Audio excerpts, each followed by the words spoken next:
Imagine a day that starts with a series of annoying incidents.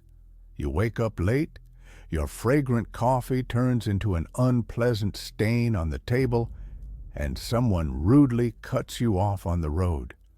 The long-awaited message never arrives, and a small mistake at work suddenly escalates into a catastrophe. It seems like the day is hopelessly ruined. But here's a revelation that's rarely spoken aloud. The real reason for these failures isn't external circumstances, whether it's a traffic jam, spilled coffee, or someone's bad mood. The root of the problem is in you. You recklessly gave away your inner peace as if it had no value. You allowed yourself to break under the pressure of events that didn't really pose a serious threat. You lost a battle in which there wasn't even a real fight. The world isn't gentle and won't adjust to your emotional states. If you don't learn to control yourself, you'll be at the mercy of external factors, the whims of the weather, random comments from strangers, delays, a silent phone. This is how most people live, in constant tension, fragile and vulnerable as if made of glass, waiting for the next annoyance to shatter them into pieces. But a Stoic chooses a different path, and that path is now open to you. From now on, everything will change. Remember, life will put you to the test every day, and the main question isn't, why did this happen to me? But what am I going to do with what has already happened? The Stoic path isn't about escaping pain or denying difficulties. It's about not letting trivial matters define your state and maintaining inner stability even when the world around you loses its balance. It's the art of remaining calm in the raging ocean of life.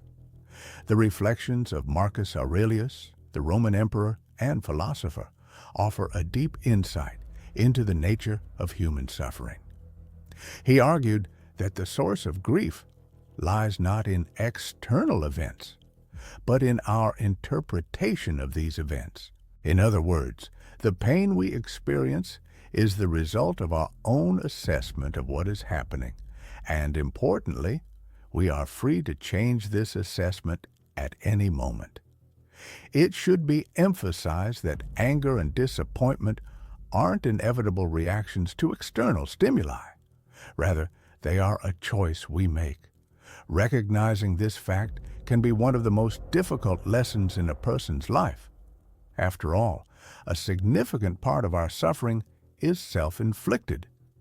We give a certain moment the power to overshadow our entire day, allow insignificant people to influence our peace of mind, and give delays, sharp comments, or failures the right to control our emotions. But the question arises, why? Why waste precious seconds on anger and dramatic reactions that ultimately don't improve anything? Why waste your own energy justifying it with a perceived necessity? It's important to think about the price we pay for taking everything to heart, for our minds constantly returning to things that won't matter tomorrow. What is the cost of our strength that we allow trivial matters to steal from us? The philosophy of Stoicism teaches that peace of mind shouldn't be sought in the external world. It's built within ourselves. And what we allow to disturb our peace shows what still has control over us. That's why the great philosopher Epictetus argued that the only way to achieve true happiness is to stop tormenting yourself over things you can't control. This means that our task isn't to change the world around us, making it ideal and cloudless, but to find inner steadfastness and resilience. We can't control the chaotic traffic on the roads, but we can control our breathing, finding in it a source of calm and focus. We can't dictate the behavior of other people, but we can control how much their actions affect our emotional state and well-being. We can't guarantee certain results in our endeavors, but we fully control our efforts to achieve the goal. In our power is the discipline that allows us to remain true to our principles and goals, as well as the prism through which we perceive each new day. Inside us, there's a constant struggle between the version of us that impulsively reacts to any external stimuli and the version that's able to observe, breathe deeply, and respond only when it's really necessary. One version lives in a state of constant chaos and confusion, while the other possesses a quiet but powerful force. The gap between these two versions is the training. Yes, it's training, because emotional discipline is a skill that requires constant practice and improvement. It's like a muscle that needs to be trained regularly to become stronger and more resilient. Unfortunately, most people neglect this training, allowing every little thing to knock them off course, and then wonder why their life seems so unstable and unpredictable. The desire for inner freedom is a natural desire of every person. However, the path to it lies through developing the ability to control your mind. You need to learn to take a conscious pause to observe the storms of life, not allowing them to overwhelm you. It's important to be able to choose your reaction, not blindly follow impulsive urges. This is where true strength lies, in the ability to remain calm and reasonable in moments of universal panic, in the ability to protect your day from the invasion of chaos and unpredictable circumstances. As Seneca wisely noted, our sufferings are more often born of imagination than real events. We tend to create entire mountains of problems from insignificant moments, endlessly scrolling them in our heads like a worn-out record. We anticipate the worst-case scenarios, invent fables, immerse ourselves in a world of illusory situations, and thereby destroy our own peace of mind. The Stoic, on the other hand, has a clear and calm view of the world. He's able to stop this vicious cycle of self-destruction, realizing that there aren't so many real problems in life. The rest is just drama, mental noise, and unnecessary suffering that isn't worth spending precious time on. You shouldn't waste your energy on trifles and allow insignificant things to deprive you of strength. A person isn't born for fragility and vulnerability, but to control himself and his life. It should be recognized that most of the stress we experience isn't related to the events themselves, but to our expectations about how everything should happen. It seems to us that others should treat us better, that life should go according to a pre-planned plan, that every day should be cloudless and smooth.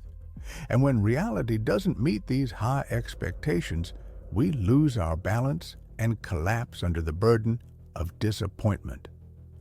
Stoic philosophy offers us a look at the world without embellishment, without illusions, accepting reality as it is, not as we would like it to be. As soon as a person is freed from vain expectations and stops demanding that life conform to his desires, he gains genuine strength. The Stoic becomes flexible, resilient, and calm because he trains his mind not to resist reality, but to adapt to it. This doesn't mean insensitivity, but rather the ability to control your reactions. Such a person's mood isn't subject to random fluctuations. He doesn't take everything personally. Not every event is a personal attack. Not every bad mood is related to his personality. And not every inconvenience indicates that life has gone wrong. These are just signs of life, of being in a world that lives according to its own laws. A true Stoic doesn't allow external circumstances to shake his inner world. The ability to maintain clarity of thought in the hustle and bustle of everyday life is a manifestation of discipline. Responding with calmness to a display of disrespect is strength. Maintaining composure when everything goes awry is genuine confidence. Not ostentatious and noisy, but quiet, focused, and untouchable. The current era is constantly testing a person, provoking him to excessive emotionality and impulsiveness in response to any stimuli. Such reactivity makes people vulnerable, dependent on external circumstances, prone to dramatization and emotional fluctuations. However, the philosophy of Stoicism offers a different path, the path of equanimity and tranquility. This doesn't mean ignoring reality, but rather suggests the ability to rise above it. A person doesn't argue with the rain, but simply puts on a raincoat. He doesn't demand that the fire stop burning, but respects its nature. Similarly, one shouldn't expect people to never lie or life to be perfect. It's important to be prepared for anything that may happen while maintaining inner integrity. It's this quality that makes a person unique and strong. Therefore, the next time a minor event threatens to disrupt your peace of mind, it's recommended to pause, take a deep breath, and remember that you are the one making the choice. You are the guardian of your inner world, determining what to let into it and what to leave outside. You decide what deserves your energy and what should be passed by, like a cloud floating in the sky.